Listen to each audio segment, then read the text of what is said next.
Hi, I'm Chef Danny, and today we are making holiday side dishes. I'm going to teach you the techniques of making some easy side dishes for any holiday meal. Today we are making side dishes that you could use for any holiday get-together. And what I'm doing right now is cutting Brussels sprouts in half. We're going to do a Brussels sprout au gratin, which just means grated. So on the top you traditionally have grated cheese or breadcrumbs. That's what au gratin means. Brussels sprouts, when they grow on a stalk that's just like this. They're kind of funny looking, and they kind of look like they don't come from this world. But these are Brussels sprouts. They're little small cabbages that grow on this long stalk, and you just pull them off, and they cook really quickly, and they taste like cabbage. But we cook them down in a nice cream sauce with a little nutmeg and a little cheese, and they are delicious for any holiday get-together. Now this stalk, once you get all of them off, you can use the stalk to make any kind of soups and stews. So you could put it in a Ziploc bag, and you could keep it in the freezer, but you don't really cook this with the Brussels sprouts. So I'm going to pull all of these off of here, and we're going to cut them in half. And what that does is it helps them to cook faster. These you can cook whole if you'd like, but I traditionally like to take them off and cut them in half. Now, the casserole that I'm making right now, the gratin rather, is something that we make for Thanksgiving, for Christmas. You can make it for any holiday. This time of the year is when we have the Brussels sprouts ready to go. They come up out of the ground on this great big stalk, and they're sweet and delicious. So once we get those pulled off, we're just going to take them and simply just cut them in half. If you look at your local farmers markets or look at your local grocery stores, a lot of times you can get the fresh spears of the Brussels sprouts. If you don't see them like this, you will see them in some type of little bag, or sometimes you may have to get them in the frozen section if they're not in season. But once you try Brussels sprouts, you will love them. The fresh ones are always best. They have a really sweet flavor. So you can cook these down with any kind of sauce that you like. And as I said, this is going to be a gratin, so we're going to cook it down in a cream sauce. And we're going to put a little bit of cheese sprinkled on the top and brown it off in the oven. Now, it takes about 30 minutes for the Brussels sprouts to cook on a 350. So we're going to go ahead and get them in our casserole bowl and get them in the oven cooking with a little bit of butter and onions. And when they get cooked almost all the way down, then we're going to add our cream sauce with a little bit of nutmeg. And nutmeg sounds kind of funny when you put it with something like Brussels sprouts, but nutmeg goes really well with greens. And you just want a little bit of it grated in there. A lot of times spinach, kale, any kind of dark leafy greens, just a touch of nutmeg will be that one flavor that everybody says, I wonder what that is in there. And it's what makes it taste delicious. We have some garlic and onions that I've chopped up and a little bit of flour. We're going to make a bechamel sauce to cook our gratin in. Our Brussels sprouts are going to be cooked in a bechamel sauce that's going to have a little bit of cheese on the top. Gratin basically means to grate. It's a French word. So anytime something's grated like cheese, or sometimes it can be topped with breadcrumbs, that's where the word comes from. So in the pan I have butter, and I'm going to add the onions and the garlic to the butter. We're going to saute that for just a few minutes, and then we're going to build a bechamel. Now bechamel is flour, butter, and a little bit of milk to build this creamy sauce that you can really make into anything that you would like. It can be a cheese sauce, or it can be just a plain bechamel with a little bit of seasoning in it. So we're going to let this cook down for just a few minutes, and once it cooks down, we'll start to add our cream and our nutmeg, and then we'll put it on our Brussels sprouts that are cooking in the oven. The flour in our sauce is going to thicken it up, and see how it's taking all of that off the bottom of the pan. That's all flavor that we're putting right back into our sauce. Once this thickens up just a little bit, we're going to add just a touch of nutmeg. Now remember, I said the nutmeg is the one thing in there that people will say, wonder what that flavor is. What's making it taste so good? Well, nutmeg is actually a nut. It comes whole, just like this. It's the center part of a nut, And you're going to need to have a grater that is kind of rough. It's usually the really rough part of the grater. This is a nice little small one that's handheld. You want to hold that in your hand and just grate it and drop a little bit of that in there. Now, a lot of times nutmeg is used around the holidays for cookies and things like that, but you also want to use it anytime you're using leafy greens or any dark green vegetables, because it's going to give it a great flavor and that little bit of something in the background that will keep people guessing what you did. We're going to stir this around, and as soon as it gets cooked down, we're going to put it on top of our Brussels sprouts and get them back in the oven. All right, our sauce is thickened up now. We need to salt and pepper just a little bit, and then we're going to add it to our Brussels sprouts. Now, the Brussels sprouts have been in the oven for a few minutes just to kind of get them started. They're not softened up yet. We're going to put the sauce on and let them cook down in this bechamel sauce. Then we're going to top that with a little bit of grated Italian cheese. So let me get the Brussels sprouts out.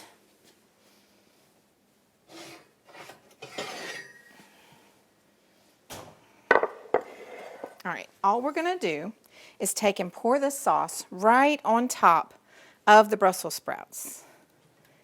And then we'll just mix it all around and top it with some cheese.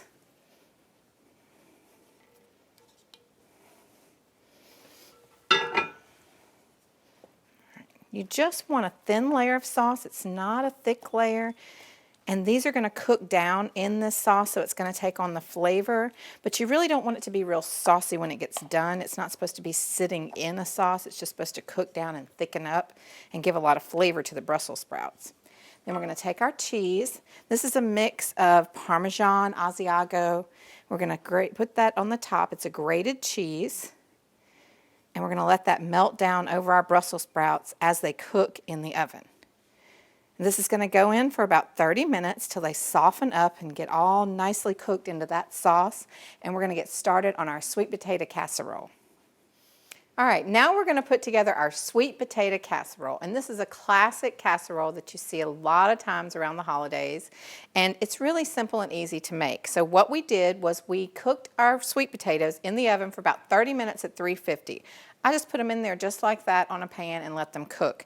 Now when they came out, I poked them with a fork so that I could see if they were done all the way and if they were soft on the inside. So they were soft and they're ready to go. So now we're going to scrape out the insides and make our casserole. So the way that this works, you're going to cut it in half, and all of the insides we're going to scrape into a food processor. It makes it so easy to mix it up, so we don't have to do any of the mixing ourselves. Now once the potatoes cook, they get really sticky and sweet, and we're going to add a little bit of sugar to it, but they have their own natural sugars as well. So I've got 3 good-sized sweet potatoes here. You don't have to buy the ones in the can. You can make your own. These are all over the stores this time of year. So this is really soft, you see, on the inside. So what we're going to do is scrape that into here. So take all of it out. You'll have just the skin left. And then we'll mix that with some great flavors to put in our sweet potato casserole. I'm putting the last of the sweet potatoes in here, and then we're going to add all of our flavorings. Now, the sweet potato casserole is kind of similar to a sweet potato mousse a little bit. You want to get some nice fluffy texture out of the sweet potato, and you want to add some nice sweet flavors to it. Even though the sweet potato has enough sugar in there itself, you still want to make sure to add some great flavors. So traditionally you put in some pecans, some brown sugar. I've also got a little bit of cinnamon, a little bit of nutmeg. You can change it up however you like, but what I like to use when I'm sweetening it is sweetened condensed milk. So this you can get, it's already really sweet. I recommend getting the regular. They have different flavors now. Pour that in, you can see how thick it is. It's going to add sugar without us having to add any extra into the sweet potatoes. Now we're going to make a topping that's going to go on the top of it when we bake it off that's going to have flour and brown sugar and some pecans. But for the inside, we're just going to add the sweetened condensed milk. All right. I've got a little bit of cinnamon here. We're going to put that in. And then I've got fresh nutmeg. Now nutmeg is an actual nut. It comes from a tree, it's the center part of the nut, and you're going to grate that up with a little tiny grater. So I have a little small grater here, and what you want to use is the rough side of the grater, the one that you hardly ever use when you're grating things. That's going to give you your zest, but it's also going to give you the nutmeg. It's going to grind it up really well because it's a really, really hard nut. So we're going to put a little bit of that in here, about a tablespoon. You can smell it when you're grating. It smells like the holidays. So we're going to pulse this and get it all mixed up into a nice cream. You don't want any big lumps in there. You want to make sure that all the lumps are gone. It's all blended really well.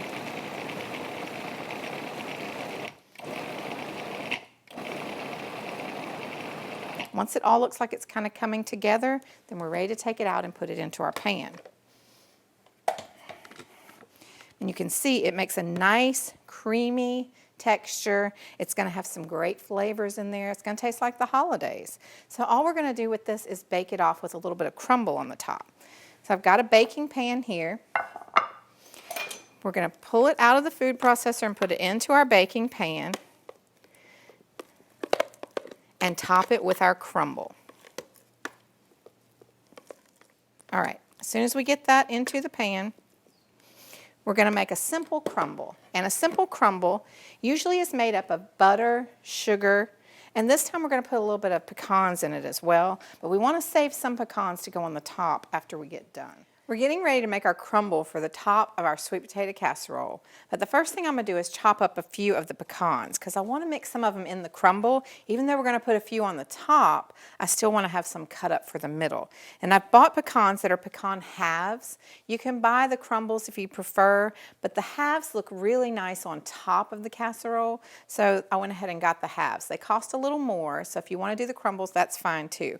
But I'm going to cut a few of them up to go on the top of our sweet potato casserole. So all you want to do is a rough chop on the pecans, and we're going to mix them in our crumble. Now a crumble is butter, flour, a little bit of brown sugar, and you basically crumble it all up.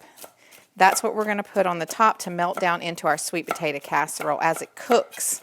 These pecans that are in that will melt down into the casserole, and then we'll top it with a few more so it'll look nice. All right. Rough chop on that. We'll put them in a bowl. And we'll add our flour and our brown sugar and our butter. You can do this equal parts is what you're looking for. So it depends how big your casserole dish is. It doesn't have to be a specific measurement, but it's equal parts brown sugar and flour. And you want to make sure that you use fresh butter in this recipe too. We've got some Amish butter here today. If you check your local markets for Amish butter, a lot of times they'll have the 2 pound of the Amish butter. That's going to have the best flavor. It's a really rich butter. And it tastes really good. But if you can't get the Amish butter, just make sure that you get actual butter. Margarine will not do this, and you don't want one of those fake butters, so you want to make sure it's the real deal. And we're going to crumble all this up with our hands. You got to get in there with your hands and get it all crumbled up. And the butter needs to be soft when you're doing this, so it makes it easy for you to do it.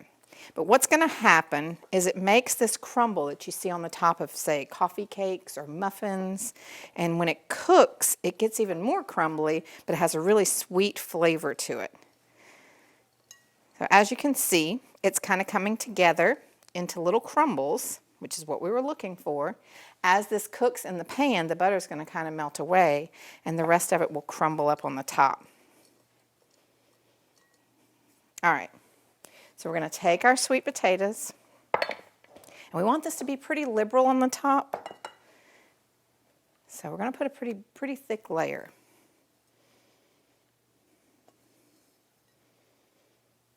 We're going to put this in an oven that's 350. That's going to cook for about 30 minutes. The crumble will get a nice little brown color to it, and it should come out about the same time as our other sides. We're going to get started on making our pie crust now for our apple pie. And I make the best apple pie. I make it every year for the holidays, and I also make it for my niece's birthday because she loves apple pie. But we're going to make a really simple crust. And the best thing to make the crust in is your food processor, because the food processor is going to mix it all together really quickly, and you can get this without touching it a lot.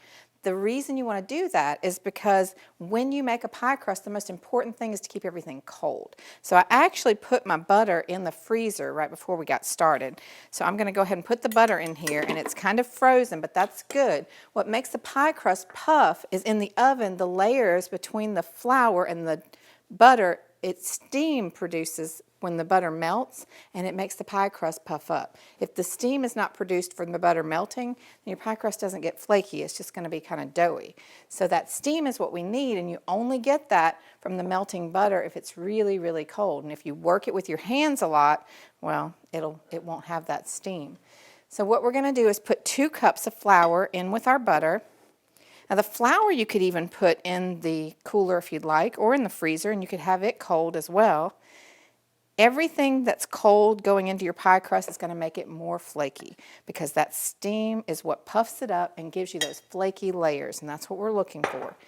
So we've got butter in there, we've got flour in there, and the only other thing that we're going to put in here is some ice water. But I want to get this started mixing before we do that. We're going to put the top on. We're going to blend it up. And all of your food processors are going to have a hole in the top for you to pour in things like this. What we're looking for is this to come into a dough ball. As soon as it starts to mix together, we will be done. So I've got some ice water here, and we're going to put just a little bit in there. It really takes about 2 tablespoons. You'll see it start to come together, and the minute it starts to come together into a dough, you're finished with the water, because you don't want a lot of liquid in there. Once again, the food processor is keeping me from touching that dough, melting the butter. All right, sounds good. Made a perfect dough ball. Now, when we take it out, we are going to have to touch it a little bit, but we want to do it as little as possible. We want to flour our cutting board. We want to get the dough ball out.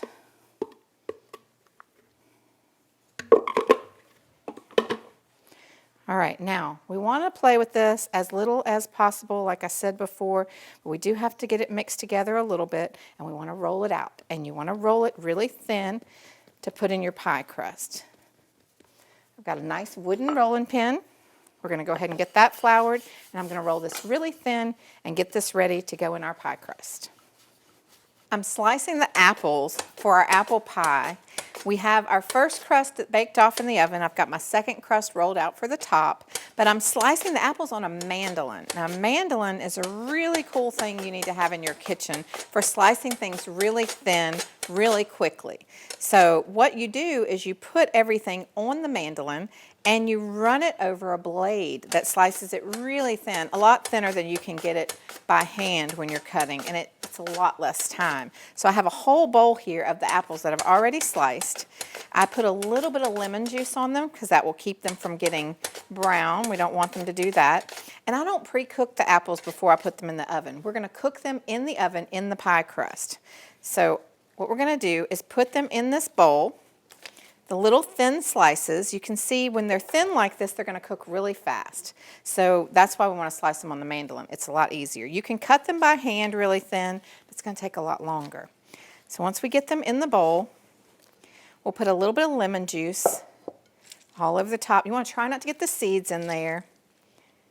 That just keeps them from turning. We're going to toss them with some sugar and a little bit of cinnamon and mix them all together. Now, you're going to determine how much sugar you need by how sweet the apples are. So taste them first. You might need a little extra.